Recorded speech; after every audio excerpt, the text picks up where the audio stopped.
আসসালামু আলাইকুম ওরহমতুল্লাহি ওবরাকাতুহু। আলহামদুলিল্লাহ রবিল আলমিন ওসলাতু ওসালামু আলা আশরাফিল আম্বিয়া ওয়াল মুরসালিন নবীনা মুহাম্মদ ওয়া আলা আলিহি ওয়া আসহাবিহি আজমাইন।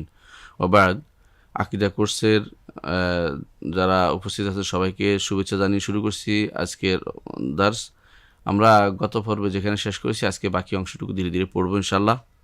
আমরা আলোচনা করছিলাম যে আল্লাহ তাআলার উপর ঈমান কিভাবে হবে এবং ঈমানের রুবুবিয়তের উপর ঈমান, এটা নিয়ে লম্বা আলোচনা করেছি। উলুহিয়ত নিয়ে আলোচনা করেছি, আসমা সিফাত নিয়ে আলোচনা করছিলাম। আমরা কিছু দলিল দিচ্ছিলাম প্রত্যেকটি বিষয়ের উপরে। তো আমরা আসমা সিফাতের জায়গায় আমরা উলুহিয়ত রুবুবিয়ত নিয়ে আলোচনা করেছি লম্বা। আসমা সিফাতের এখন আজকে থেকে আলোচনা করব। তো আসমা সিফাতের মধ্যে আল্লাহ তাআলা তিনি কথা বলেন, আল্লাহ তাআলা তিনি কথা বলেন। এমন এক স্রষ্টা আমাদের যিনি কথা বলেন। কথা বলা তার একটি গুণ। এই গুণটি তার জন্য সাব্যস্ত করতে হবে। তো এটা এই গুণ থেকে আবার আল্লাহর মুতাকাল্লিম বলা যাবে, কিন্তু নাম দেওয়া যাবে না। এজন্য আব্দুল মুতাকাল্লিম হবে না, নাম হবে না, কিন্তু আল্লাহকে বলা যাবে, তিনি তার সম্পর্কে ইখবার জানানো যাবে যে তিনি কথা বলেন। তো এইটা বলা যাবে, কিন্তু তার নামটা আব্দুল মুতাকাল্লিম নন, কারণ এইভাবে আসেনি। তো তিনি কথা বলেন। আমরা ঈমান আনি ওয়া নুমিনু বিআন্নাল্লাহ ইয়াতাকাল্লাম বিমা শাআ মাতা শাআ ওয়া কাইফা শাআ। আমরা ঈমান রাখি যে আল্লাহ তাআলা কথা বলেন, যেভাবে ইচ্ছা কথা বলেন, যা ইচ্ছা কথা বলেন এবং যখন ইচ্ছা কথা বলেন। যেভাবে ইচ্ছা, যখন ইচ্ছা, যা ইচ্ছা, এটা কথা বলেন। এটা হচ্ছে আহলে সুন্নাত ওয়াল জামাতের আকীদা বিশ্বাস। এর বাইরে এই মাসালাটি, কালাম মাসালাটি অর্থাৎ কথা বলার মাসালাটি প্রথম সবচেয়ে বড় সমস্যা তৈরি করে। মুতাজিলারা এটা নিয়ে খুব বাড়াবাড়ি করে এবং শেষ পর্যন্ত তারা এই মাসালাতে পথভ্রষ্ট হয়ে যায়। এবং এই মাসালাতে পথভ্রষ্ট হয়ে গেছে প্রায় আহলে সুন্নাত ওয়াল জামাত ছাড়া প্রত্যেকটি গোষ্ঠী পথভ্রষ্ট হয়েছে। আমরা যদি সংক্ষেপে বলতে পারি মাসালাগুলি কারা কারা বলেছে, তাহলে এভাবে বলতে পারি যে মানে এই মতভেদগুলি কীরকম। অর্থাৎ আল্লাহর কালাম, আল্লাহর কথা, আমরা যেমন কথা বলি, আমরা একটা কথা বলি, যে কোনো সৃষ্টিজীব কথা বলে। আল্লাহ তাআলা আমাদের কথা বলার মতো একটা প্রাণী করে তৈরি করেছেন যে আমরা কথা বলি। রব্বুল আলামিন তিনিও কথা বলেন, তবে আমাদের মতো নয়। আমাদের কথা বলতে গেলে কী লাগে? মুখ লাগে, দাঁত লাগে, জিহ্বা লাগে, জিহ্বা লাগে, মানে এসব লাগে। কিন্তু রব্বুল আলামিনের এই কথা বলা যাবে না, কীভাবে তিনি কথা বলেন এটা বলা যাবে না। তবে তিনি কথা বলেন। তো তার কথার আওয়াজ আছে, এটা বিশ্বাস করতে হবে। তার কথার আওয়াজ আছে এবং তার শব্দ আর কি, এবং তার কথা বর্ণ দিয়ে বলেন। বিভিন্ন ভাষায় তিনি কথা বলেন। সব ভাষা মানুষকে শিক্ষা দিয়েছেন, সুতরাং তিনি সব ভাষার স্রষ্টা, এটা বিশ্বাস করতে হবে। তো আল্লাহ তাআলা কথা বলেন, তার বাণীর কোনো শেষ নাই, তার বাণী কোনোদিন নিঃশেষ হয়ে যাবে না। তার বাণী এত বেশি যে আল্লাহ তাআলা নিজে বলেছেন, যেটা আমরা আজকে পড়ব আয়াতগুলো, যে এগুলি এত বেশি যে কেউ কোনোদিন সেগুলোকে বলতে পারবে না যে বাণী শেষ হয়ে গেছে। অর্থাৎ তার বাণী কোনোদিন শেষ হবে না। মানুষের কথা শেষ হয়ে যায়, কিন্তু আল্লাহ তাআলার কথা শেষ হয় না। আল্লাহ তাআলার কথাগুলি হচ্ছে তার সিফাত। এই জন্য আল্লাহ তাআলার সিফাত দিয়ে আশ্রয় নেওয়া জায়েজ। রাসূলুল্লাহ সাল্লাল্লাহু আলাইহি ওয়াসাল্লাম এই জন্য দোয়া করতেন, আল্লাহুম্মা আউযু বিকালিমাতিল্লাহি তাম্মাত মিন শাররি মা খালাক। বিকালবেলার দোয়ার মধ্যে তার এটা ছিল, আল্লাহর পরিপূর্ণ কালিমাগুলোর ওসিলা দিয়ে আমি দোয়া করছি মিন শাররি মা খালাকা, তিনি যা সৃষ্টি করেছেন সেই সৃষ্টিগুলোর অনিষ্ট থেকে, তার সৃষ্টির অনিষ্ট না, সৃষ্টির যে মাখলুকাতের অনিষ্ট থেকে আশ্রয় চাওয়া আল্লাহর বাণীর কাছে, বাণীর ওসিলা দিয়ে, এটা জায়েজ। কারণ বাণী আল্লাহর গুণ, আল্লাহর কথা আল্লাহর গুণ। তো তিনি যখন ইচ্ছা সেভাবে কথা বলেন। এটা হচ্ছে আহলে সুন্নাত ওয়াল জামাতের আকীদা। এই পথে যারা পথভ্রষ্ট হয়েছে, আমি সংক্ষেপে কয়েকটা পথভ্রষ্ট লোকদের মতামত বলবো, তো আশ্চর্য হবেন। যারা দার্শনিক আছে, তো ফালাসেফা আছে বা দার্শনিক আছে, তারা বলে যে আসলে কোনো বাণী নেই, এটা হলো ফয়েজ, অন্তরের মধ্যে ঢেলে দেওয়া হয়। ফাদা ইয়াফিদু, কোনো কিছু উপচে পড়া বলে আর কি। তো নবী বা ভালো মানুষদের অন্তরে, অত নবী বিশ্বাস করে না, ওরা বলে যে যারা অনেক চিন্তা ভাবনা করতে পারে, খেয়াল করতে পারে খুব বেশি, তাদের অন্তরে যে সমস্ত কথা অটোমেটিকলি উঠে উচ্ছ্বাস পড়ে, সেটা হচ্ছে সেটাকে তারা সেটা কালাম মনে করে, তারা কথা মনে করে। এটা একটা বিভ্রান্তি কথাবার্তা, কারণ এটা দ্বারা আল্লাহকে আসলে সাব্যস্ত করা না, আল্লাহ কথাও সাব্যস্ত করা হচ্ছে না।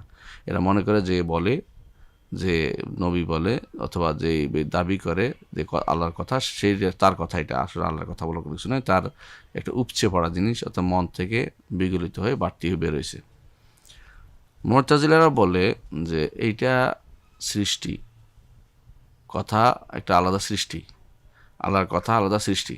আমরা জানি যে গুণ, স্রষ্টার গুণ কোনোটাই কি নয়, সৃষ্ট নয়, কিন্তু মুতাজিলা বলে কথা হচ্ছে সৃষ্টি, এবং কথা আল্লাহ তাআলা সৃষ্টি করেছেন, তার থেকে আলাদা অন্য কোথাও সৃষ্টি করেছেন। তো ভালো করে আমরা জানি যে আল্লাহ তাআলার কালাম মাখলুক বলা যাবে না। এর উপরে ইমাম আহমদ ইবনে হাম্বল এটার মেহনত বলা হয়, অনেক কষ্ট করেছেন এই কথাটা সাব্যস্ত করার জন্য। কালামুল্লাহ সিফাতুন লিল্লাহ, আল্লাহর গুণ, এটা আল্লাহর গুণ কোনো মাখলুক হতে পারে না। মুতাজিলারা ইমাম আহমদ ইবনে হাম্বলকে অনেক কষ্ট দিয়েছে এই মাসালাতে। এই কথাটি হচ্ছে মুতাজিলাদের, যে আলাদা সৃষ্টি করেছেন, আলাদাই আছে, অন্য কোথাও আল্লাহর কাছে আল্লাহ কোনো কথা বলেন না, আলাদা সৃষ্টি করেছেন তিনি, এখন ওইখান থেকে কথা বেরোয় আসে। 3 নম্বর একটি মত আছে যারা ইবনে কুল্লাহ বা আশআরীদের মত, সেটা হচ্ছে যে আল্লাহর কালাম আল্লাহর সাথে আছেন, আল্লাহর কালাম কথা, নির্দেশ, নিষেধ, ঘোষণা, সংবাদ সবই আছে, তবে একটি, মানান ওয়াহিদ, একটি হতে হবে। সেটা কেন? বেশি হলে তো এটা স্রষ্টার সৃষ্টির গুণ হয়ে যায়। কথা একটি, এটা যদি কোনো আল্লাহর কথা একটা, এটাকে যদি আরবিতে বলা হয় কোরআন হয়, ইব্রানিতে বললে সেটা তাওরাত হয়, আর সুরিয়ানিতে বললে সেটা ইনজিল হয়, এই জাতীয় কথাবার্তা তারা বলে। এগুলো ইবনে কুল্লাবের কথা, এটাও ভ্রষ্টতা আছে, আর কিছুই নয়। কথা এক হবে কেন? আল্লাহর কথা অনেক বেশি আল্লাহ নিজে বলেছেন, আমরা দলিল দিয়ে একটু পরে জানবো। আরেক গোষ্ঠী বলেছে যে আল্লাহর কালাম হচ্ছে আগে প্রাচীন আজালি যুগে যেগুলোকে আল্লাহ জমা করে রাখছেন কোথাও, সেগুলি আল্লাহর কালাম। এগুলো কোথাও আল্লাহ জমা করে রাখছেন, এগুলি যেন ওখান থেকে এসে এসে এখন পড়তেছে, এরকম অবস্থা তাদের কাছে, যেগুলো আল্লাহ তাআলা কথা বলেন তারা বিশ্বাস করে না, বলে না। এটাও এক গোষ্ঠী বলেছেন, আহলুল কালামদের, কালাম শাস্ত্রবিদদের একটা গোষ্ঠী বলেছেন। আরেক গোষ্ঠী বলেন যে না, আল্লাহর কালাম এটা, আল্লাহ তাআলা কালামের আওয়াজ আছে, শব্দ আছে, এবং বর্ণ আছে, তবে আল্লাহ তাআলা আগে কথা বলতেন না, এখন কথা বলেন, আগে কথা বলতেন না, আগে কথা বলতেন, এখন কথা বলেন, অর্থাৎ তার সমস্ত কালামই এখন হচ্ছে, আগে কোনো কথা ছিল না। এটা হলো কারামিয়াদের কথা, এটা কারামিয়াদের কথা। আরেক গোষ্ঠী আছে যে তারা বলে যে আল্লাহ তাআলার কালাম হচ্ছে তার ইচ্ছা, তার জ্ঞান থেকে যা উচ্চারিত হয় তাই আল্লাহর কালাম, অর্থাৎ তিনি ইচ্ছা এবং জ্ঞানের সমষ্টির নাম দিচ্ছে কালাম, ইচ্ছা এবং জ্ঞানের সমষ্টির নাম দিচ্ছে কালাম। এটা হলো রাজির কথা, ইমাম রাজি যাকে বলা হয়, ওনার কথা। তো আরেকটা 8 নম্বর হচ্ছে যে আল্লাহর কালাম হচ্ছে, 7 নম্বর হচ্ছে আল্লাহর কালাম হচ্ছে এমন একটি কথা যেটা আল্লাহ তাআলা, যেটা নিজের আলাদা, আল্লাহ তাআলার সাথে নাই, অন্য কিছুতে আল্লাহ তাআলা সৃষ্টি করেছেন। অনেকটা এটা মুতাজিলাদের কথার মতোই, যে ভিন্ন সৃষ্টি, একটা ভিন্ন সৃষ্টির নাম। নাউজুবিল্লাহ। এটা হচ্ছে আবু মনসুর মাতুরিদির কথা, যে দেশে যারা মাতুরিদি মতবাদে বিশ্বাসী তাদের মূল নেতার মত হচ্ছে এটা। আর 8ম মত হচ্ছে যে আল্লাহ তাআলা কালাম হচ্ছে যা নিজে আল কাদিম আল কায়েম বিদ্যাত, নিজের উপর সত্তার উপর যেটা আছে, নিজের সত্তার উপর আছে, এবং যেটা অন্যের কাছে সৃষ্টি করেন, অন্যের উপরে সৃষ্টি করেন, দুইটা মিলে সম্মিলিতভাবে সেটা রয়েছে, আল্লাহর কাছেও আছে, বাইরেও আছে, সৃষ্টি করেন, এরকম।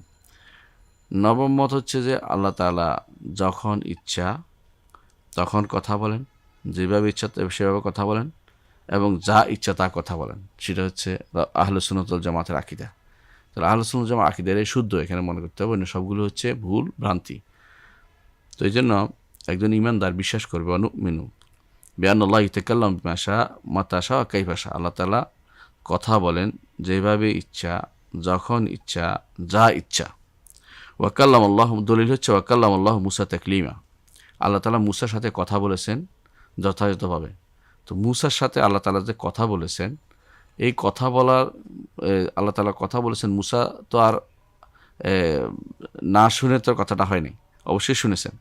তো যা শোনা যায় তা অবশ্যই কী হয়, কোনো বাণী শব্দ দিয়ে শব্দটাই শোনা যায়, এবং যা শোনা যায় তা অবশ্যই কী হয়, তা কোনো আওয়াজ আছে, তার একটা আওয়াজ আছে এবং তার একটা বর্ণ আছে, বর্ণ এবং আওয়াজ সেটাই শোনা যায়। এটা বিশ্বাস করতে হবে। কাল্লামাল্লাহু মুসা তাকলিমা, আল্লাহ তাআলা মুসার সাথে কথা বলার মতো কথা বলেছেন।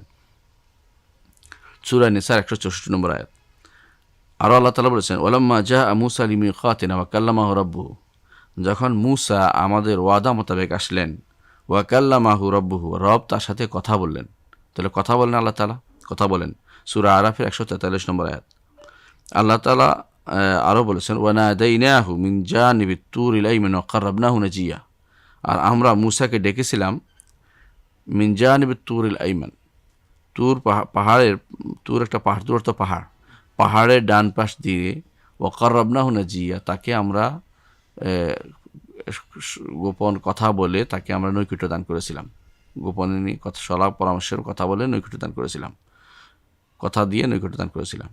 সূরা মারিয়ামের 52 নম্বর আয়াত। এই আয়াতগুলি স্পষ্ট প্রমাণ করে যে আল্লাহ তাআলা যখন ইচ্ছা, যেভাবে ইচ্ছা, যা ইচ্ছা তিনি কথা বলেন। আরও আমরা ঈমান আনি, ওয়া নুমিনু বিআন্নাহু, আরও ঈমান আনি যে বিআন্নাহু, যে কুল লাউ কানাল বাহরু মিদাদান লিকালিমাতি রাব্বি লানাফাদাল বাহরু ক্বাবলা আন তানফাদা কালিমাতু রাব্বি, আল্লাহর বাণীর যে এত বেশি, আল্লাহর বাণী যে এত বেশি, সেগুলো লেখার জন্য যদি 7 সমুদ্র কালি হয়ে যায়, তাহলে সেগুলো লেখে শেষ হবে না, সমুদ্র পুড়িয়ে যাবে সে কালি। এটা হচ্ছে সূরা কাহাফের 109 নম্বর আয়াত। আল্লাহ তাআলা বলেছেন যে আল্লাহ তাআলার বাণী এত বেশি, আল্লাহ তাআলার বাণী অনেক বেশি, অনেক বেশি।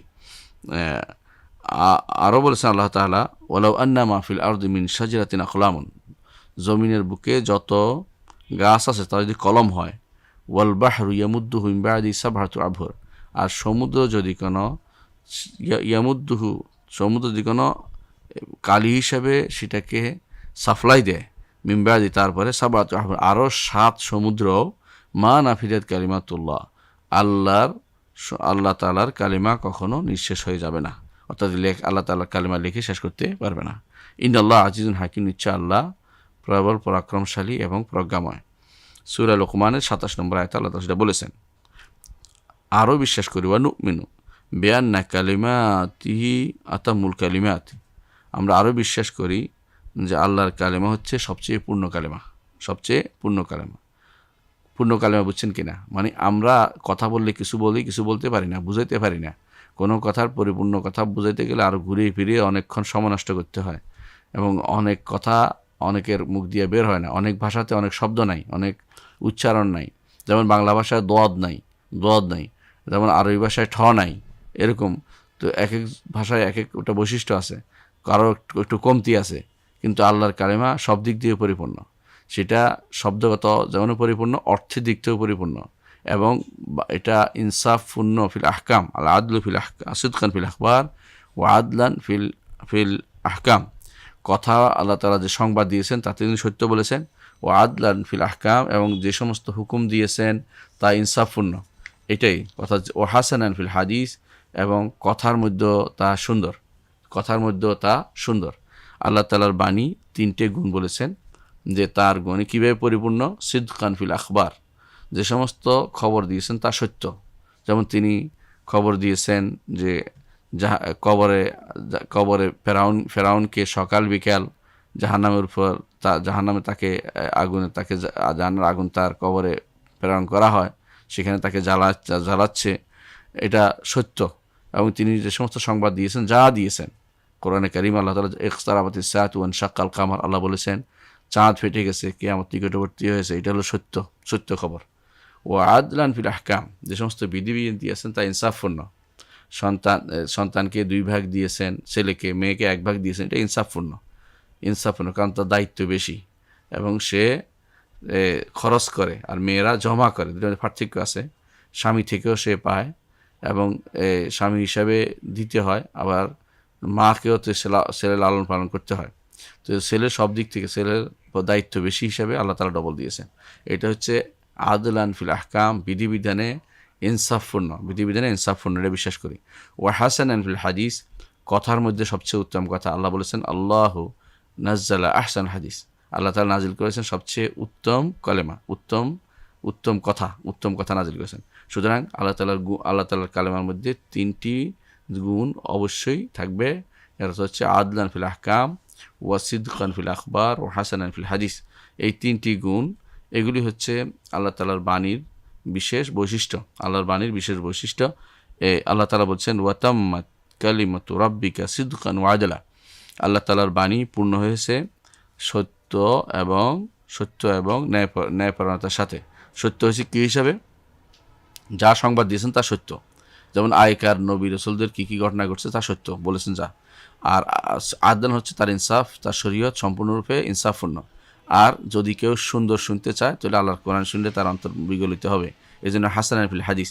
এবং সেটা থেকে যা পড়া হবে তার সার ভালো লাগবে, এবং যেটা সবচেয়ে উত্তম কথা হচ্ছে আল্লাহর বাণী। এই জন্য আমরা যখন খুতবায় দাঁড়াই তখন বলি ইন্না আহসান হাদিসে কিতাবুল্লাহ, আসদাকাল হাদিসে কিতাবুল্লাহ, আমরা বলতে থাকি এটা কেন? কারণ এটা হচ্ছে এই আয়াতের মর্মার্থ, যেখানে আল্লাহ তাআলা বলেছেন ওয়াতাম্মাত কালিমাতু রাব্বিকা সিদকান ওয়া আদলা, আল্লাহ তাআলার বাণী পরিপূর্ণ হয়েছে সত্য এবং ইনসাফ সহ।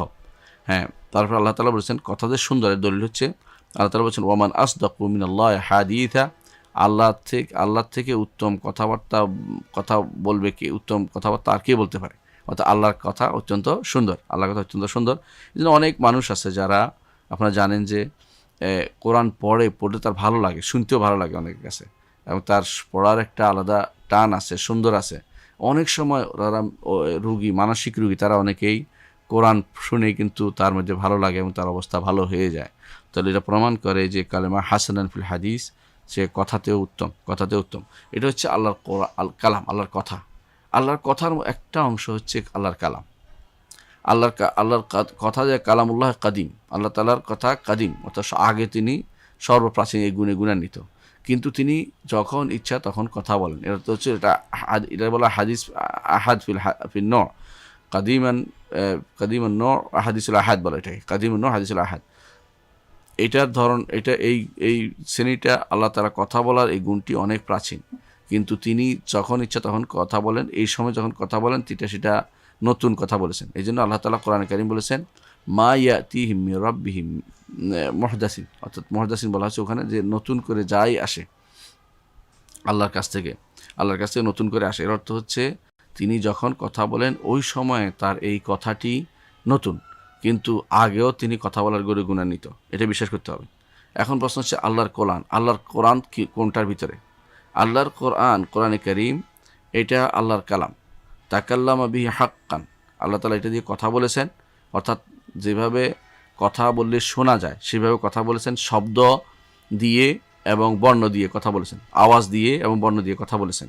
ও আলকাহু ইলা জিবরিলের কাছে জিবরিলের কাছে তিনি ঢেলে দিয়েছেন, জিবরিলের কাছে পৌঁছে দিয়েছেন। ফানাজালা বিহি জিবরিল আলা কলবিন নবী সাল্লাল্লাহু আলাইহি ওয়াসাল্লাম, জিবরিল সেটা নিয়ে রাসূলুল্লাহ সাল্লাল্লাহু আলাইহি ওয়াসাল্লামের কলবের কাছে সেটা পৌঁছে দিলেন। কিভাবে সেটা হয়েছে জানেন? কালামুল্লাহর ব্যাপারে আল্লাহর কালাম তো বাল হুয়া কোরআনুম মাজিদ ফি লাওহি মাহফুজ, লওহে মাহফুজে তা আছে। আল্লাহ তাআলার ইচ্ছা তিনি চাইলেন যে তিনি নাজিল করবেন কোরআনে কারীম, সেই কোরআনকে তিনি পরিপূর্ণভাবে বাইতুল ইজ্জাতে নাজিল করলেন, প্রথম নিকটতম আসমানে, একটা আমাদের বাইতুল্লাহর উপরে নিকটতম আসমানে, এবং যেটা উপরে যেটা বলা হয় বাইতুল মামুর, এই সোজা প্রথম আসমানে আল্লাহর ঘর, নির্ধারিত ঘর, এর নাম হলো বাইতুল ইজ্জা। এই ঘরে সেটাকে পরিপূর্ণভাবে নাজিল করলেন। কিন্তু অর্থ এই নয় যে জিবরিল এখান থেকে এনে মুহাম্মদ সাল্লাল্লাহু আলাইহি ওয়াসাল্লামকে দিয়েছেন, কথা এরকম না। এটা হচ্ছে সম্মানিত করা যে কোরআন নাজিল হতে যাচ্ছে। এটা নাজিল হয়েছে ইন্না আনজালনাহু ফি লাইলাতুল কদরে, সেটা বাইতুল ইজ্জাতে নাজিল হয়েছে। তারপর 17ই রমজান প্রথম ইকরা বিসমি রাব্বিকাল্লাযী খালাক, এটা নাজিল হয়েছে, সেটা প্রথম নাজিল হয়েছে, এবং রাসূলুল্লাহ সাল্লাল্লাহু আলাইহি ওয়াসাল্লাম এটা নিয়ে প্রথম তার নবুয়তের স্বীকৃতি পেলেন। তারপর নাজিল হলো ইয়া আইয়ুহাল মুদ্দাসসির, এই সূরা নাজিল হচ্ছে। তাহলে বোঝা গেল যে কোরআন নাজিল হয়েছে পরিপূর্ণভাবে বাইতুল ইজ্জাতে একসাথে, কিন্তু আল্লাহর কাছ থেকে সেটা যখন যেটার প্রয়োজন আল্লাহ তাআলা বলতেন জিবরিলের কাছে কীভাবে বলতেন? হাদিসে আছে রাসূলুল্লাহ সাল্লাল্লাহু আলাইহি ওয়াসাল্লাম বলেছেন, আল্লাহ তাআলা যখন কথা বলেন তখন এমনভাবে সেটা শব্দ হতে থাকে যে সবাই কাঁপতে থাকে এবং বেহুশ হয়ে যায়। বেহুশ হয়ে যাওয়ার পরে জিবরিল হোশে আসে, তিনি শুনতে পান শব্দটা কী বলেছেন, এবং সেটা জিবরিল অন্যদেরকে সাপ্লাই দেয় যে এটা বলা হয়েছে, এবং তারা আলোচনা করলে অনেক সময় এই শয়তানরা একটার উপর একটা উঠে সেটা শুনতে চায়। তখন আল্লাহ তাআলা সেখান থেকে তাদেরকে পাথর মেরে আগুনের হুলকা দিয়ে তাদেরকে পুড়িয়ে দেন, এবং তারা পৃথিবী পুড়ে যায় শয়তানগুলো।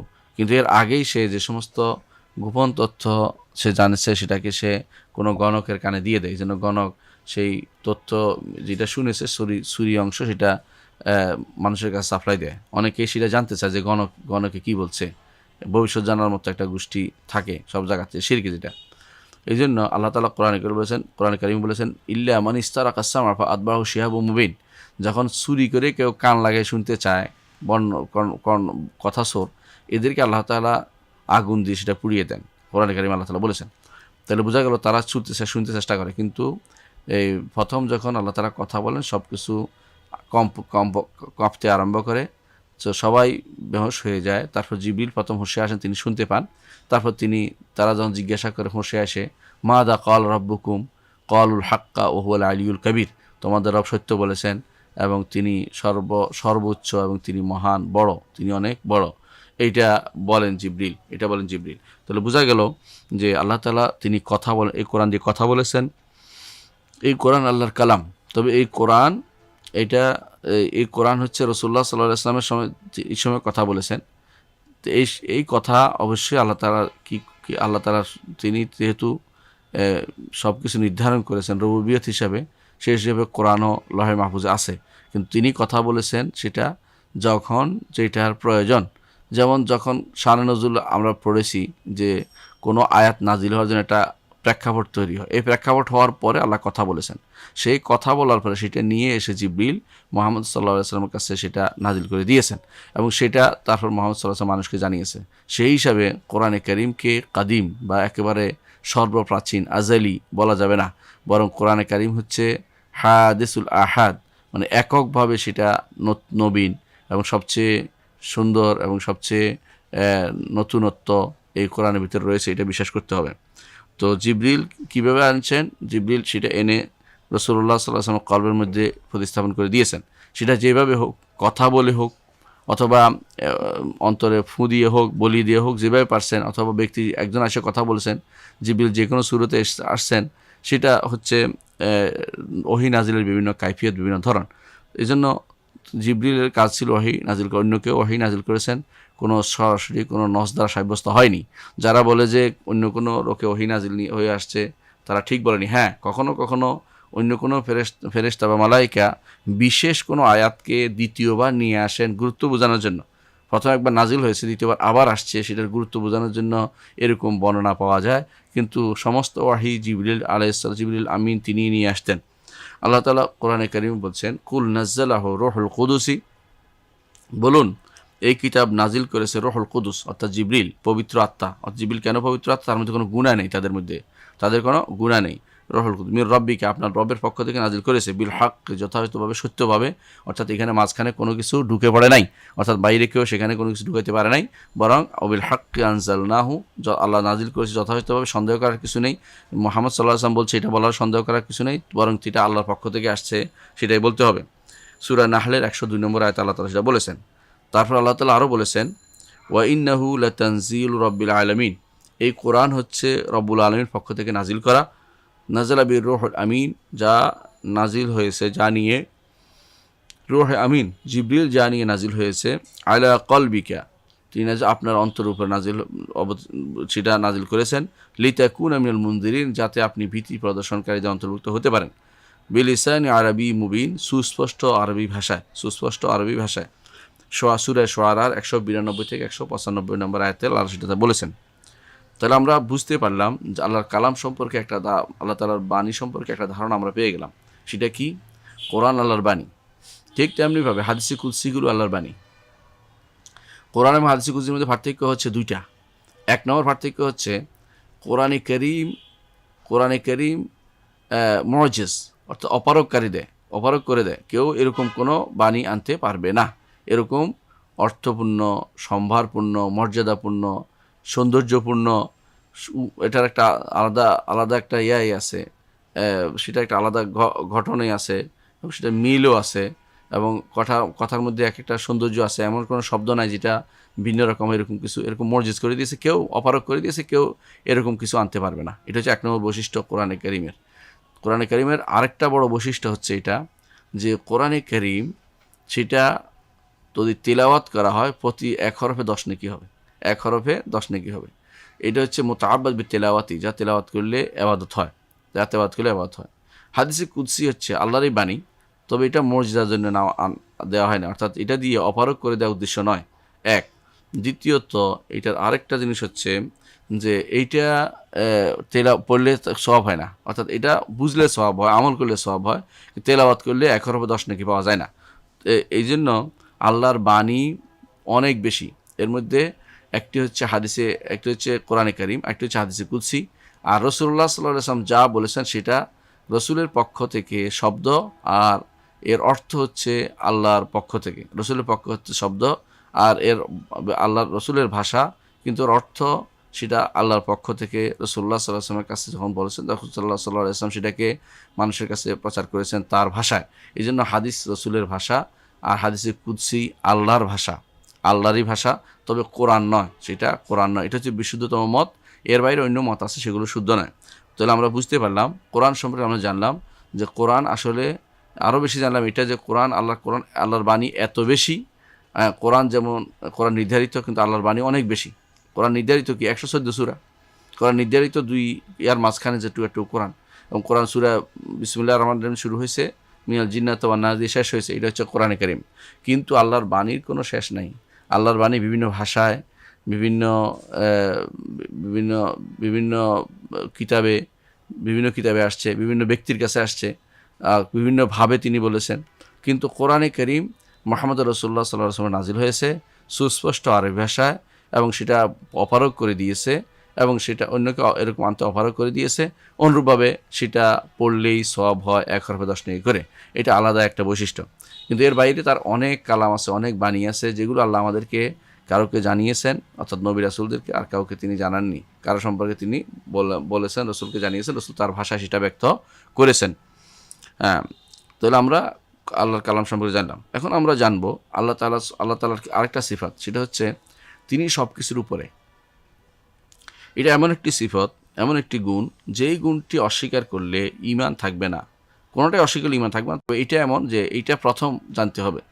এই জন্য ইমাম আল মাকদিসি রহমতুল্লাহ আলাইহি, তিনি আব্দুল গনি আল মাকদিসি রহমতুল্লাহ আলাইহি, তিনি একটা কিতাব লিখেছেন, নাম দিয়েছেন আকিদাতুল হাফেজ আব্দুল গনি রহমতুল্লাহ আলাইহি।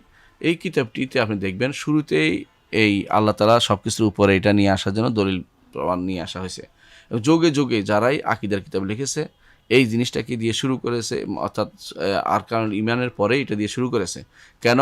কারণ আল্লাহ তাআলার উপর ঈমান আনার জন্য এটা জানাটা অত্যন্ত জরুরি। স্রষ্টা এবং সৃষ্টি আলাদা সত্তা। স্রষ্টা সৃষ্টির ভিতরে বাস করে না, সৃষ্টিও স্রষ্টার ভিতরে বাস করে না। যারা এটা বলবে তারা হচ্ছে সুসংবাদের কায়েল, এবং তারা প্রবক্তা, এবং তারা সুসংবাদের প্রবক্তা, এবং তারা যারা এগুলি বলবে তারা হচ্ছে সর্ববাদের প্রবক্তা, এবং তারা এই জাতীয় যারা বলবে তারা কাফের। এটা আমাদের শেখ বলেছেন। যেমন শেখ বলেছেন, যে প্রথমে বলেছেন এটা, যে তিনি সব কিছুর উপরে, আল্লাহ তাআলা সব কিছুর উপরে। দেখুন, এই উপরের মাসালাটা নিয়ে অনেকেই ঘোলা পানিতে মাছ শিকারের চেষ্টা করে। উপর বলতে আমি যা উপর বলছি, আমার মাথার উপর এটাও উপর, কিন্তু এটা উদ্দেশ্য না। সর্ব উপরে, এটা অলুয়াল মতলাক বলে, অর্থাৎ যে উপরের পরে আর কোনো উপর হইতে পারে না, এটা হচ্ছে উপর। সৃষ্টিকুল সবই হচ্ছে ছোট, এবং সেগুলি এত ক্ষুদ্রাতি ক্ষুদ্র যে এগুলির উপর কিছুই নেই আল্লাহর দরবারে। আপনি একটা উদাহরণ, আল্লাহর জন্য উদাহরণ দিচ্ছি না, আপনার জন্য দিচ্ছি, এই জন্য বোঝার জন্য। পিঁপড়া যত বড়ই হয়, আপনি কিন্তু তার উপরেই আছেন। সোজা কথা এটা। পিঁপড়া যত বড়ই হয়, পিঁপড়া ফুলতে ফুলতে যদি হাতিও হয়ে যায়, আপনি কিন্তু তার উপরে থাকবেন, কারণ হাতির উপর মানুষ দেখা যায়। এর অর্থ হচ্ছে যেটা যত বড়ই হোক, আল্লাহর দরবার সেটা অত্যন্ত ক্ষুদ্র।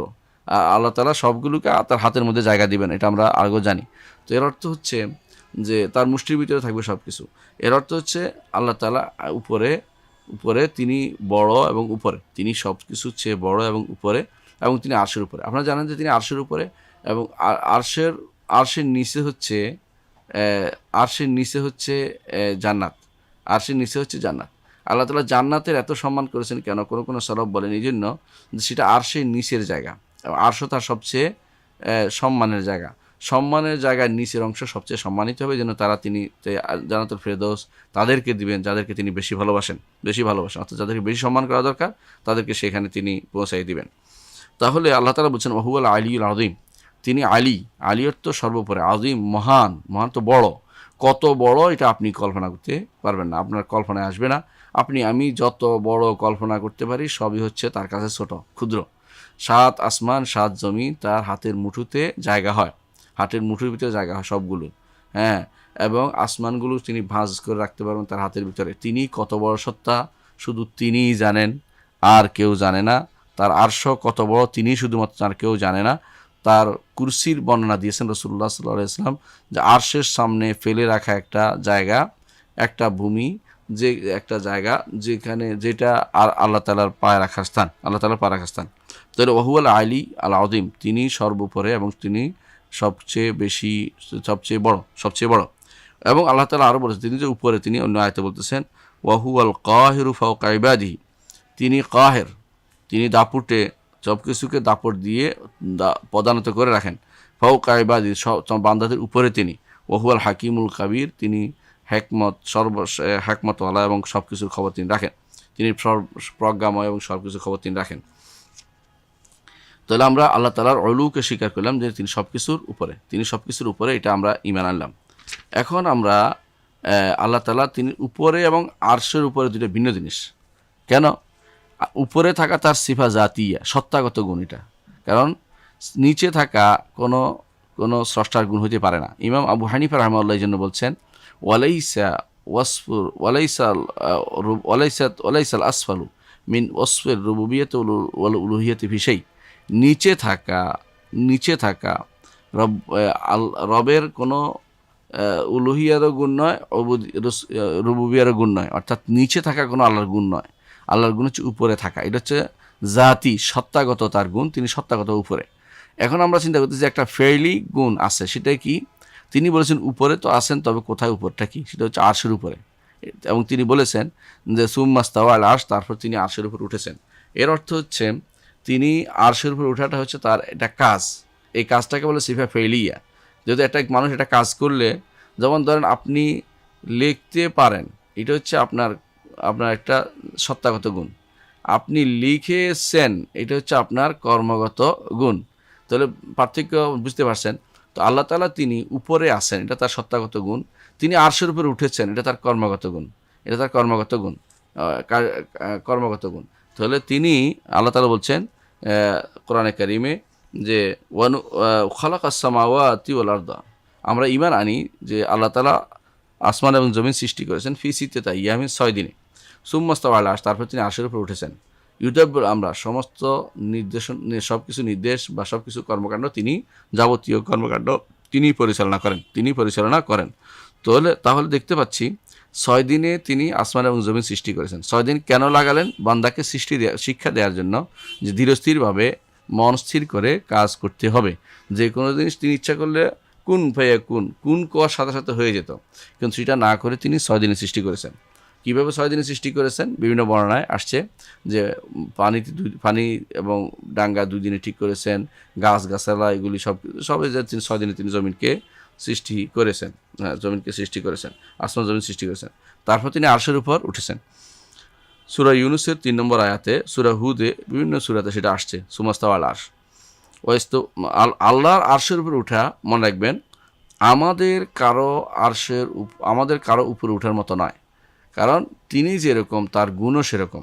কোনো ব্যক্তি আল্লাহর জন্য নিজের মতো গুণ সাব্যস্ত করে সে পথভ্রষ্ট। এই জন্য কেউ যেন কখনো এটা মনে না করে যে আল্লাহ তাআলা, আমি যেরকম উপরে উঠি, কোনো বিল্ডিংয়ের উপর উঠি, অথবা কোনো চেয়ারের উপর বসি, অথবা কোনো খাট পালঙের উপর বসি, উঠে এরকমভাবে উঠছেন, এটা মনে করা জায়েজ নেই।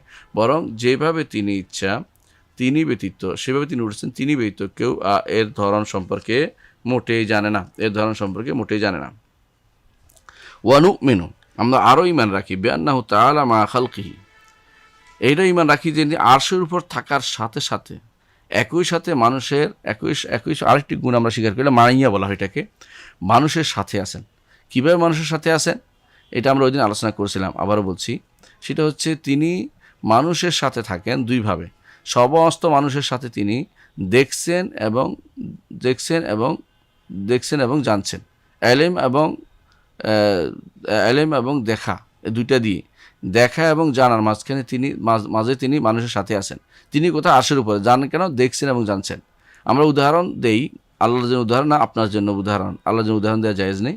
তো আপনি যখন একটা পিঁপড়াকে দেখবেন, তো পিঁপড়া কোন দিকে যাচ্ছে আপনি দেখতে পাচ্ছেন, পিঁপড়া কি করতেছে আপনি পিঁপড়া সম্পর্কে আপনি জানেন, দেখে এইভাবে যাবে ওইদিকে যাচ্ছে জানছেন, কিন্তু এর অর্থ এই নয় যে আপনি পিঁপড়ার সাথে লেগে আছেন। পিঁপড়া যা করছে এই জন্য এটা বলে মা কুমার, তো তোমার দেখছি, আমি জানছি, এটা উদ্দেশ্য সব মানুষের জন্য। আর ইমানদার নেককার বান্দাদের জন্য সাথে থাকার অর্থ হচ্ছে সাহায্য করা। দেখছে, জানছে, আর অতিরিক্ত হচ্ছে সাহায্য করতেছে। এইভাবে ঈমান রাখতে হবে যে তিনি আরশের উপর থেকেও বান্দার অবস্থা জানেন, তিনি বান্দার অবস্থা পরিচালনা করেন, ফকিরদের রিজিক দেন, যাদের অন্তর ভগ্ন হৃদয় আছে তাদের ভগ্ন হৃদয়ে জোড়া দিয়ে দেন, এবং যাকে ইচ্ছে তাকে রাজত্ব দেন, যার থেকে তিনি রাজত্ব ছিনিয়ে নেন, যাকে ইচ্ছে সম্মান করেন, যাকে ইচ্ছে তিনি অপমানিত করেন তার কল্যাণকর হাত দিয়ে। ওহু আলা কুল্লি শাইইন কাদির, সব কিছু করতে তিনি সক্ষম। আর যেই ব্যক্তি এই তার গুণ যে তিনি আরশের উপর থেকেও দুনিয়ার সব কিছু সম্পর্কে তিনি জানেন এবং মানুষের সাথে আছেন, এই সাথে থাকার অর্থ কিছু বলেছি, জ্ঞানে এবং দেখায়, দুইটা তিনি সাথে আছেন। যার এরকম অবস্থা, কানা মা হাকিকাতান, তিনি আল্লাহ মানুষের সাথে ও সৃষ্টির সাথেও আছেন, আর তিনি আরশের উপরেও বাস্তবে আছেন। বাস্তবে তিনি সৃষ্টির সাথে, বাস্তবে তিনি আরশের উপরে, বাস্তবে তিনি সৃষ্টি, বাস্তবে তিনি আরশের উপরে, এটা বিশ্বাস করতে হবে। শানি, আমার শান কত বড়, দেখো আমি কত পবিত্র, নাউজুবিল্লাহ। আর হোসাইন ইবনে মনসুর হাল্লাজ বলতো, লাইসা ফিল জুব্বাতে ইল্লাল্লাহ, জুব্বাতে আল্লাহ ছাড়া কেউ নেই, নাউজুবিল্লাহ, এটা সে বলতো। তো এই কাহিনী যেটাই শুন মনে করি যে কুফুরি কথা। এই দুইজন ছিল কোনোভাবে ভালো লোক ছিল না। দুর্ভাগ্যবশত আমার দেশে বাইজ বোস্তামি একটা আসছে, মিথ্যা কথা। আবার কোনো মানুষ তার ছেলের নাম রাখে বাইজিদ, কখনো রাখে বোস্তামি, কত রকমের নাম রাখছে। এগুলো সবই আসলে না বুঝার কারণে হচ্ছে। কারণ এরা কি হলুলি, এরা মনে করে আল্লাহ কখনো কখনো অথবা সর্বতভাবে কারো ভিতরে প্রবেশ করেন, যে আসলে হিন্দু ধর্মের একটা অংশ। হিন্দু ধর্মে তারা বিশ্বাস করে স্রষ্টা সৃষ্টিতে বাস করে, স্রষ্টার আলাদা অস্তিত্ব তারা স্বীকার করে না। আমরা বাপদাদারা ইমান আনলেও এখন পর্যন্ত আমরা এই ইমানটা শুদ্ধ না করার কারণে আমরা কাফের হয়ে গেছি, বরং এটার উপরে থাকার কারণে অনেক কুফুরি হচ্ছে। এই জন্য যারা বলবে আল্লাহ জমিনের উপরে মানব সৃষ্টির সাথে হেঁটে বেড়ায় বা সৃষ্টির সাথে আছে, এবং এরকম যে ব্যক্তি বলবে এরা হচ্ছে কাফের, কাফিরুন আও দালুন, হয় কাফের না পথভ্রষ্ট। এই জন্য তাকে জানানো হয় নাই, জানানোর পরে সে কাফের। কারণ সে আল্লাহকে এমন গুণে গুণান্বিত করেছে সেটা সৃষ্টির জন্য উপযোগী, সেটা আল্লাহর জন্য উপযোগী নয়, বরং এটা ত্রুটিপূর্ণ একটি গুণ। সেটা হচ্ছে সৃষ্টির ভিতরে থাকা, তো এটা ত্রুটিপূর্ণ একটি গুণ। এটা শুধুমাত্র যার অন্তর পথভ্রষ্টতাপূর্ণ অথবা যার অন্তর মধ্যে কুফরি লালন করে সেই ব্যতীত আর কেউ বলবে না। তাহলে আমরা কি বলবো? যে রব্বুল আলামিন তিনি আরশের উপরে রয়েছেন। তারপরে আমরা আরেকটি যে হাদিস বলবো, যেটা বললে বুঝতে পারবেন যে আমরা আয়াত ও সিফাতে নেবে আমাদের নীতিটা বোঝা যাবে। আল্লাহ তাআলা বলেছেন কোরআনে কারিমে যে তিনি আরশের উপর উঠেছেন, কিন্তু হাদিসে রাসূলুল্লাহ সাল্লাল্লাহু আলাইহি ওয়াসাল্লাম বলছেন আল্লাহ তাআলা প্রতি রাতে প্রথম আসমানে নেমে আসেন। প্রতি রাতে প্রথম আসমানে, আমরা বিশ্বাস করি যে এটা আল্লাহ একটা গুণ, নেমে আসা। কিন্তু তার নেমে আসা আর আমাদের নেমে আসা একরকম মনে করলে সেটা কুফুরি পথভ্রষ্টতা হবে। তার নেমে আসা, তিনি যেরকম চান সেরকম তিনি নেমে আসেন, যখন চান সেভাবে নেমে আসেন, আর যেভাবে ইচ্ছা সেভাবে নেমে আসেন, এবং তিনি এসে ডাকতেও থাকেন। কীভাবে আসেন জানি না, সেভাবে তবে তিনি আসেন, এটা বিশ্বাস অনুবাদ করতে হবে। ধরন জানা যাবে না, ধরন জানার চেষ্টাও করা যাবে না, কারণ এই বিদ্যা আল্লাহ তাআলা তার নবীকেও দেননি, অন্য কাউকে দেননি। ধরন জানার চেষ্টা করা যাবে না। এই জন্য আমরা ঈমান রাখি আল্লাহ তাআলা যে আমাদের জানিয়েছেন যে এটার উপরে যে আল্লাহ তাআলা প্রতি রাত্রে নিকটতম আসমানে নেমে আসেন, এবং যখন রাতের 3 ভাগের 1 ভাগ শেষ হয় বাকি থাকে শুধু 3/1 তখন তিনি বলতে থাকেন মাইয়াদউনি, কে আমাকে ডাকবে, আস্তাজিব লাহু, আমি তার ডাকে সাড়া দেব, ওয়া ইয়াসআলুনি ফাউতিয়াহ, যে এমন কে আছে আমার কাছে চাইবে আমি তাকে দিব, ওয়া ইয়াস্তাগফিরুনি ফাগফির লাহু, এমন কে আছে আমার কাছে ক্ষমা চাইবে আমি তাকে ক্ষমা করে দিব। তারপর এইটা তো হচ্ছে আল্লাহর অলু এবং তিনি নুজুল, এই দুইটা গুণ সাব্যস্ত করতে হবে। তিনি সর্বোপরে, আর তিনি নেমে আসা, তবে নেমে আসাটা বেজাতি বলা যাবে না, সত্তাগত বলা যাবে না, কারণ বেজাতি নেমে আসাটা হচ্ছে মানুষের নেমে আসা, মানুষ যেভাবে নামে দেখা যাচ্ছে সত্তাগত হবে। তো তিনি এখানে বলতে হবে কামা ইয়ালিকু বিজালালিহি ওয়া আযমাতিহি, তার সম্মান এবং মর্যাদা এবং তার মহত্বর সাথে উপযুক্ত যেই পদ্ধতি, সেই পদ্ধতিতে আল্লাহ তাআলা নেমে আসেন, কিন্তু তার নেমে আসা আমাদের কারো নেমে আসার মতো নয়। তারপরে আমাদের বিশ্বাস করতে হবে যে আল্লাহ তাআলা তিনি আসবেন, আসাটা এটা একটা গুণ। আল্লাহ তাআলা একটা গুণ হচ্ছে তিনি আসেন। কোথায় আসবেন? হাসরের মাঠে আসবেন। এখন যে কেউ বলে কেমনে আসবেন সেটা তো আমরা জানি না, আল্লাহকে জিজ্ঞাসা করতে। আল্লাহ বলছেন তিনি ওয়াজা রব্বুকা ওয়াল মালাকু সফফান সফা, আমরা এটা একটু পরে পড়তেছি। সেটা হচ্ছে যে আল্লাহ তাআলা হাসরের মাঠে আসবেন মানুষের মাঝে ফয়সালা করার জন্য, যখন রাসূলুল্লাহ সাল্লাল্লাহু আলাইহি ওয়াসাল্লাম সুপারিশ করেন, বড় সুপারিশ, তখন আল্লাহ তাআলা হাসরের মাঠে আসবেন। এবং কিভাবে আসবেন আল্লাহ তাআলা কোরআনে কারীমে উল্লেখ করেছেন যে মালাইকেরা তার দুই কাতারে থাকবে। তো সেইভাবে দেখেন আল্লাহ তাআলা বলছেন কাল্লা ইজা দুক্কাতিল আরদু দাক্কান দাক্কা, কখনো নয় যখন চূর্ণ হবে জমিন চূর্ণ বিচূর্ণ, ওয়াজা রব্বুকা, আর আপনার রব আসবেন, ওয়াল মালাকু, এবং ফেরেশতারা আসবেন, সফফান সফফান, কাতারে কাতারে আসবেন। আর যে আল্লাহ আসেন তিনি কিন্তু কোনো নির্ধারিত, আসেন অর্থ হচ্ছে তিনি যেভাবে আসার সেভাবে তিনি আসেন, এটা বিশ্বাস করতে হবে। এবং এটা একটা গুণ তার জন্য, এটা সাব্যস্ত করতে হবে যে তিনি আসেন এবং তিনি হাসরের মাঠে আসেন, এটা একটা গুণ তার, আসবেন তিনি। ওয়াজি ইয়াউমাইযিন বি জাহান্নাম, সেদিন জাহান্নাম নিয়ে আসা হবে। ইয়াউমাইযিন ইনসানু মা সাআ, ইয়াতাযাক্কারুল ইনসান, মানুষ সেদিন স্মরণ করবে যা সে করেছে। ওয়া আন্না লাহু যিকরা, তবে এই স্মরণিকা তার কোনো কাজে আসবে না, তার কোনো কাজে আসবে না, কারণ সে আগেই পথভ্রষ্টতা লিপ্ত হয়ে গেছে। এই জন্য দুনিয়াতে যেহেতু স্মরণ করে ঈমান আনে নাই, আখিরাতের স্মরণে তার কোনো কাজ হবে না। তাহলে আমরা আরেকটি গুণ জানলাম, সেটা হচ্ছে হাসরের মাঠে আসা, এটা আল্লাহর একটি গুণ। আরেকটি গুণ হচ্ছে আল্লাহ তাআলা যা ইচ্ছা তা করেন, ফাআলুল লিমা ইউরিদ, তিনি যা ইচ্ছা তা করেন। এটা আল্লাহ তাআলা বলেছেন সূরা হুদের 107 আয়াতে, যে যা ইচ্ছে তা তিনি করেন। এই যে ইচ্ছা দুই ধরনের। এক ধরনের ইচ্ছাকে বলা হয় কাউনিয়া, প্রাকৃতিক ইচ্ছা, যেখানে আপনার কোনো হাত নেই, আপনি চেষ্টা করলেও বদলাতে পারবেন না। এটা আল্লাহ তাআলা নিয়ম বেঁধে দিয়েছেন। এই নিয়মটা, এই যে সূর্য পূর্ব দিকে উঠবে পশ্চিম দিকে অস্ত যাবে, আপনি বলে দেন আমি এইটাকে ডাইনে টেনে নিয়ে যাব আর বামে টেনে নিয়ে যাব, আপনার এটা হবে না। আল্লাহ তাআলা নিয়ম যে দিয়ে দিয়েছেন, এটা রুবুবিয়ত বলা হয়। রব হিসাবে আল্লাহ তাআলা যে সমস্ত কর্মকাণ্ড নির্ধারণ করেছেন, যেগুলিতে মানুষের কোনো হাত নেই, এগুলি তিনি ইচ্ছা করেন, সেটা হচ্ছে এরাদা কাউনিয়া। তিনি ইচ্ছা করেছেন মানুষ মরবে, তিনি ইচ্ছা করেছেন মানুষ দুনিয়াতে আসবে, তিনি ইচ্ছা করেছেন সূর্য পূর্ব দিকে উঠবে, তিনি ইচ্ছা করেছেন সূর্য পশ্চিম দিকে ডুববে, তিনি ইচ্ছা করেছেন কিছু মানুষ রোগাক্রান্ত হবে, তিনি ইচ্ছা করেছেন করোনা ভাইরাস আসবে। এগুলি হচ্ছে তার ইচ্ছা, এগুলোর পরে আছে যে এরাদা, মানে ইচ্ছা, এই ইচ্ছা হচ্ছে কাউনিয়া বা প্রাকৃতিক ইচ্ছা। প্রাকৃতিক ইচ্ছার বৈশিষ্ট্য একটা, সেটা হচ্ছে যে কাজটা হবেই হবে। প্রাকৃতিক ইচ্ছা আল্লাহ তাআলার কাউনি ইচ্ছা, সেটা হবেই হবে, তবে এটা আল্লাহর প্রিয় হওয়া জরুরি না। যেমন আবু জাহাল, সে কাফের হবে লেখা আছে, কিন্তু এই কুফরিটা আল্লাহর প্রিয় নয়, আল্লাহ তাআলা কোরআনে কারীম বলেছেন যে ওয়ালাউ শা আল্লাহু মাকতাতালু ওয়ালাকিন্না আল্লাহু ইয়াফআলু মা ইউরিদ, আল্লাহ যদি চাইতেন তারা পরস্পর হত্যা করতো না, কিন্তু হত্যা হয়ে গেছে। এই হত্যা আল্লাহর কাছে কোনো প্রিয় জিনিস নেই। এইটাকে মাশিয়া বলা হয় আরেক নামে, এরাদা কাউনিয়ার আরেক নাম হচ্ছে মাশিয়া আম্মা। অর্থাৎ প্রাকৃতিক ইচ্ছা, সেটা হচ্ছে এমন ইচ্ছা শক্তি, যে ইচ্ছা শক্তি কোনোদিন রদ হবে না এবং সর্বশেষ, এবং আখিরাতে আল্লাহ তাআলার কাছে এই ইচ্ছা শক্তি আমাদের আল্লাহ তাআলা তিনি ইচ্ছা শক্তি ব্যবহার করে পৃথিবীর যত মানুষকে একত্রিত করবেন হাসরের মাঠে। তো আল্লাহ তাআলা ওয়ালাউ শা আল্লাহু মাকতাতালু, যদি আল্লাহ চাইতেন তাহলে তারা হত্যায় লিপ্ত হতো না, কিন্তু আল্লাহ এটা হত্যায় লিপ্ত হয়েছে, তারা লিপ্ত হয়েছে। ইয়াফআলু মা ইউরিদ, তাহলে দেখেন ওয়ালাউ শা আল্লাহু মা কাতাতাহু, আল্লাহ যদি চাইতেন তাহলে কিন্তু তাদের হত্যাটা হতো না, কিন্তু তারা আল্লাহ তাআলা চেয়েছেন, এটা হচ্ছে ইরাদা কাউনিয়া বাস্তবায়িত হয়ে গেছে, এর মধ্যে কোনো সওয়াব নেই। ওয়ালাকিন্না আল্লাহু ইয়াফআলু মা ইউরিদ, আল্লাহ যা ইচ্ছা তা তিনি করেন। সূরা বাকারা 253 নম্বর আয়াত।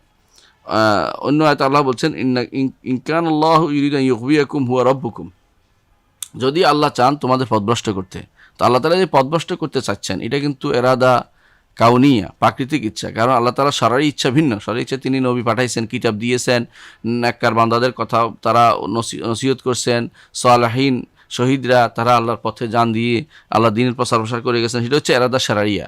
কিন্তু আল্লাহ যেটা করেন, যেটা কাউকে জিজ্ঞাসা করে করেন না, ইয়াফআলু মা ইউরিদ, এবং যেটা হবেই হবে সেটা হচ্ছে এরাদা কাউনিয়া, এটা আরেক নাম হচ্ছে আল মাশিয়া, এই নাম হচ্ছে আরেক নাম হচ্ছে আল মাশিয়া। ঠিক আরেকটা এরাদা আছে, ইচ্ছা আছে, সেটাও আল্লাহর গুণ, সেটা কি, তিনি শরীয়তগতভাবে চান যে আমরা যেন তার কাছে তওবা করি। আল্লাহু ইউরিদু আন ইয়াতুবা আলাইকুম, আমরা যেন তওবা করি, আল্লাহ চান, কিন্তু এইটা হওয়া জরুরি না, এটা আল্লাহ চান, কিন্তু আল্লাহ ছাড় দিয়েছেন, দেখি বান্দা আমার রূপের দিকে তাকিয়ে আমার কাছে ফিরে আসে কিনা, না ভিন্ন পথে পরিচালিত হয়। কিন্তু দুর্ভাগ্যবশত আল্লাহর এই এরাদা শারঈয়াকে অনেকে ভাগ করতে পারে না। এরাদা কাউনিয়া এবং শারঈয়ার মধ্যে ভাগ না করার কারণে অনেক সময় তারা মনে করে, অন্যায় করে আর বলে যে আল্লাহ যদি না চাইতেন তাহলে কি আর এই অন্যায়টা হচ্ছে নাকি, নাউজুবিল্লাহ। এটা হচ্ছে শয়তানের কারসাজি। আল্লাহ চাচ্ছেন হতে তুমি তোমার কাছে শরীয়ত মোতাবেক চলতে, তুমি আল্লাহর ওইটা দিয়ে দলিল দিও না। আল্লাহ ওইটা দলিল দিলেই তাহলে তোমার ক্ষতি হয়ে যাবে, ঈমান হারা হয়ে যাবে। তাহলে এরাদা বা ইচ্ছা দুই প্রকার। আল্লাহ তাআলা ইচ্ছা করা আল্লাহ একটা গুণ, এবং এমন গুণ যে গুণটা কেউ অস্বীকার করলে কাফের হয়ে যাবে। আল্লাহ তাআলা ইচ্ছা করতে পারেন এবং ইচ্ছা করেন। কোরআনে কারীম বহু জায়গায় আল্লাহ তাআলা বলছেন আরাদা ইউরিদুল্লাহু, আরাদাল্লাহু অথবা শাহ আল্লাহ, বহুবার আল্লাহ তাআলা বলেছেন আল্লাহ ইচ্ছা যা করেন এবং আল্লাহ তাআলা যা তার ইরাদা করেন, এটা উল্লেখ করেছেন বারবার। তো এগুলি সবই হচ্ছে আল্লাহ তাআলা যেগুলো বলছেন, এগুলো হচ্ছে কাউনি ইচ্ছা, যেগুলো অবশ্যম্ভাবী ঘটবে। আরেকটা হচ্ছে শারীরিক ইচ্ছা, আল্লাহ চান যে এরা ইমানদার হোক, এই মানুষগুলো ইমানদার হোক বা ওটা ইমানদার হোক, আল্লাহ তাআলা সবাই চান যে সব মানুষ হোক, কিন্তু এইটা হলো শারীরিক ইচ্ছা, শরীয়তগত ইচ্ছা, এটা বাস্তবায়িত হয় না। কেন হয় না? কারণ এইটাতে ন্যাকের কাজ, এটাতে এই ইমানদার ব্যক্তির কাজ আছে, তার দেখার কাজ আছে। সবাইকে যদি কোনো তিনি পরীক্ষায় পাশ করাই দেয় যে ব্যক্তি, তাকে তো হাসাহাসি করবে যে এই লোকের যোগ্যতা নাই, তারাও পাশ করাই দিছে।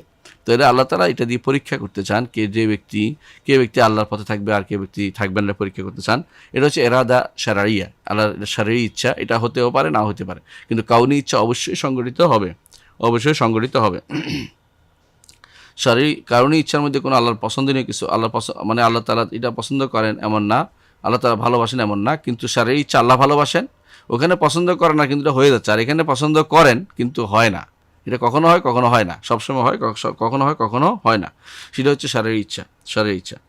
আচ্ছা, তারপর আমরা আরও ঈমান রাখি যে এই যে শারঈ ইচ্ছা এবং প্রাকৃতিক ইচ্ছা, এই দুইটাই তার হিকমতের অনুসারী। আল্লাহর হিকমতে যা চায় সেটাই হবে, সেটা আমি আপনি নির্ধারণ করে দিলে হবে না। আল্লাহর হিকমতের চাহিদা অনুসারে সেটা হবে, তিনি যেটা চান সেটাই শুধুমাত্র হবে। হ্যাঁ, তবে আমরা এই হিকমত জানতেও পারি, নাও জানতে পারি। আমরা এই হিকমত জানার জন্য সেই জ্ঞানী হইলে জানতে পারবো, জ্ঞানী না হলে জানতে পারবো না। বরং বিশ্বাস করতে হবে যে আল্লাহ তাআলা যাই করেছেন তিনি হিকমতের সাথে সেটা করেছেন। তিনি তার শারীরিক ইচ্ছা, শরীয়তগত ইচ্ছা এবং প্রাকৃতিক ইচ্ছা দুইটা তিনি পরিচালনা করেন। এর সবই হচ্ছে আল্লাহ তাআলার হিকমত অনুযায়ী সেটা চলে। এটা অবশ্যই মেনে নিতে হবে প্রত্যেকটি মানুষকে। আল্লাহ তাআলা এই জন্য যাদের অন্তরে দুর্বলতা আছে, যাদের বিবেকে সমস্যা আছে, আকলের সমস্যা আছে, তো এদের সম্পর্কে আল্লাহ তাআলা তাদেরকে সাবধান করছেন যে আলাইসাল্লাহু বিআহকামিল হাকিমিন, আল্লাহ কি সবচেয়ে আহকামিল হাকিমিন নয়? বেশি বিচারকদের সবচেয়ে বেশি বড় বিচারক নন? হ্যাঁ, প্রজ্ঞাবানদের মধ্যে তিনি সবচেয়ে বেশি প্রজ্ঞাবান নন? অবশ্যই বালা বলতে হবে, এটা পরে শুনলেই বলতে হবে বালা, অবশ্যই। তো এই যে আল্লাহ তাআলা এটা পরিচালনা, আল্লাহ তাআলা এটা এই তার প্রাকৃতিক ইচ্ছা, শারঈ ইচ্ছা, এসবই হচ্ছে তার কোনো হিকমতের কারণে করেছেন। সূর্য পূর্ব দিকে কেন করেছেন? হিকমতের কারণে। তার এটা আমরা জানলেও ঈমান আনতে হবে, না জানলেও ঈমান আনতে হবে। সালাত 5 ওয়াক্ত কেন দিয়েছেন? এটা শারঈ ইচ্ছা, আল্লাহ ইচ্ছা যে শরীয়ত পালন করলে মানুষ হবে, আল্লাহ আমার প্রিয় হবে, সেটা তিনি করেছেন। এবং সেটাতে আমাদের অন্তরে সেটার অবস্থা ধরতে পারি আর না পারি কোনো সমস্যা নাই। এটা কি জন্য হলো, কি না 5 রাকাত 6 রাকাত করলেন না কেন, 10 রাকাতের 15 রাকাত করলেন না কেন, এই জায়গা বলা হচ্ছে আমাদের কাছে হ্যাকমত খুঁজিয়ে বেহুদা কথা বলা। বলো এটার হ্যাকমত আমরা জানা থাকা জরুরি নয়, জরুরি নয়। এই জন্য আল্লাহ তাআলা নিজে বলছেন আলাইসাল্লাহু বিআহকামিল হাকিমিন, সমস্ত বিচারকদের বিচারক কি তিনি নন? আরও সূরা 3-8 নম্বর আয়াত আরও বলেছেন ওমান আহসানু মিনাল্লাহি হুকমান লিকাওমিন ইউকিনুন, তার থেকে জ্ঞানে উত্তমকে যেই ব্যক্তি যারা ইয়াকিন, তাদের থেকে যারা তারা যেন বুঝে নেয় যে কাউম ইয়াকিন দৃঢ়তার উপর আছে যে আল্লাহর চেয়ে সুন্দর কথা কেউ বলতে পারবে না, আল্লাহর চেয়ে সুন্দর কথা কেউ বলতে পারবে না, আল্লাহর চেয়ে সুন্দর বিধান কেউ দিতে পারবে না, আল্লাহর চেয়ে সুন্দর কোনো আল্লাহর চেয়ে সুন্দর কোনো বক্তব্য কেউ কোনো উপস্থাপন করতে পারবে না, আল্লাহর চেয়ে সুন্দর কোনো বিধিবিধান কেউ দিতে পারবে না, হুকুম কেউ দিতে পারবে না। আল্লাহ তাআলা এই জন্য বলছেন ওয়ামান আহসানু মিনাল্লাহি হুকমান লিকাওমিন ইউকিনুন, সূরা মায়দার 50 নম্বর আয়াত। আমরা আরও বিশ্বাস করি, আমরা কি বুঝছি এতক্ষণ কি বুঝলাম, আরেকটা সিফাত জানলাম, সেটা হচ্ছে আল্লাহ ইরাদা, ইচ্ছা সম্পর্কে জানলাম। এই ইচ্ছা দুই ভাগে বিভক্ত সেটাও আমরা জানলাম।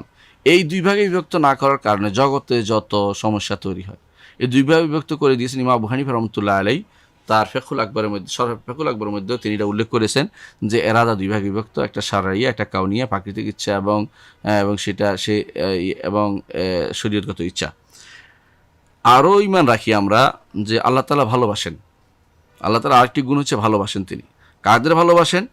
তিনি তার বন্ধুদের ভালোবাসেন এবং তার বন্ধুরাও আল্লাহকে ভালোবাসেন, তার বন্ধুরাও আল্লাহকে ভালোবাসেন। এই জন্য ভালোবাসা আল্লাহর একটা গুণ। তিনি তার সৃষ্টির মধ্যে যারা উত্তম, ভালো, নেককার, নবী, রাসূল, সিদ্দিক, শহীদ, সালেহ, নেককার, এদেরকে তিনি ভালোবাসেন, এদেরকে তিনি তো ভালোবাসা আল্লাহর একটা গুণ। কিন্তু দুর্ভাগ্যবশত আমরা এই গুণটি স্বীকার করে না, আশারা মাতুরিদিয়া স্বীকার করে না, বলেন যে ভালোবাসতে হলে তো অন্তর নরম হইতে হবে, আল্লাহ তো অন্তর লাগবে, তৈলে তোমারটা লাগবে, এটা আল্লাহটার জন্য তোমারটা দিয়ে কিয়াস করতেছো কেন? তিনি যেরকম তার ভালোবাসাও সেরকম, বিশাল ভালোবাসা তার। এই ভালোবাসা উপরে আমরা ঈমান রাখি। তো কিছু মানুষ ওই সময় বলে যে আমরা আল্লাহরে ভালোবাসি, আমরা আল্লাহরে ভালোবাসি, আল্লাহ আমাদের ভালোবাসেন, মানে দাবি করে বসলো। তখন আল্লাহ তাআলা একটা আয়াত নাজিল করলেন, যেটা দিয়ে তাদের পরীক্ষা ফেললেন। সেই আয়াতটা কি? আল্লাহ তাআলা বলছেন কুল ইন কুনতুম তুহিব্বুনাল্লাহ ফাত্তাবিউনি, বলুন যদি তোমরা সত্যি সত্যি আল্লাহকে ভালোবেসে থাকো তাহলে আমার অনুসরণ করো। আর যত বেশি অনুসরণের আপনি পরাকাষ্ঠা দেখাতে পারবেন, রাসূলের অনুকরণে পরাকাষ্ঠা দেখাতে পারবেন, পরাকাষ্ঠা দেখাতে পারবেন এবং সবচেয়ে বেশি সেখানে আপনি প্রমাণ দিতে পারবেন যে আসলে আপনি কথা নয়, দাবি নয়, এটা বাস্তবে সত্য, সেটা দেখাতে পারবেন, ততই ইউহিব্বুকুমুল্লাহ, আল্লাহ তোমাদের ভালোবাসবেন, আল্লাহ তোমাদের ভালোবাসবেন। সূরা আলে ইমরানের 31 নম্বর আয়াতে আল্লাহ সেটা বলেছেন।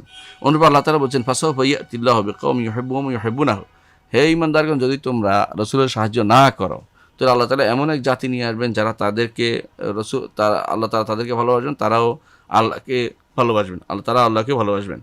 তাহলে এইটাও স্বীকার করতে হবে যে আল্লাহ তাআলা তিনি ঈমানদারদের ভালোবাসেন। আর আল্লাহ তাআলা ঈমানদারদের যেমন ভালোবাসেন, আল্লাহর ভালোবাসা তার নেককার বান্দাদের জন্য, এটা তার ভালোবাসা। তো এই ভালোবাসাটা আল্লাহর একটা গুণ, যেই গুণটা আমাদের ভালোবাসার মতো নয়। আমাদের ভালোবাসা আমরা পরিণাম জানি না এবং আমরা ভালোবাসার সময় আমরা আবেগ আপ্লুত হয়ে যাই। আমাদের ভালোবাসা অনেক সময় ক্ষতিকর দিকও আছে, কিন্তু আল্লাহর ভালোবাসা সম্পূর্ণ অনন্য, সেটা অন্য কারো সৃষ্টির কারো ভালোবাসার মতো নয়।